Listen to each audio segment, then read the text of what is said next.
Машшыңғыс Ақылбекұлы болам. Курьер болып жұмыс жасаймын.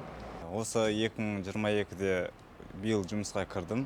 Жұмыс өзіме ұнады. Мен басқа қаладан келдім. Астана маған өте қатты ұнайды. Таңертең азанда сағат 8-де жұмысқа келемін. Сағат 9-ға дейін посылкалардың бәрін дайындап, маршрутқа бөліп, сағат 9-да жолға шығып кетемін. Менің жұмысым халықтарға посылканы уақытымен жеткізу, қаланы жақсы білу, маршрутты жақсы құрау, сол маңызды деп ойлаймын. Бізде Голпост деген программа бар. Сол арқылы біз жұмыс жасаймыз. Маған жұмысымда, қалада курьер болып жұмыс жасап, доставка жасаған өте қатты ұнайды. Маған жұмыс халықпен қалай сөйлесуді үйретті.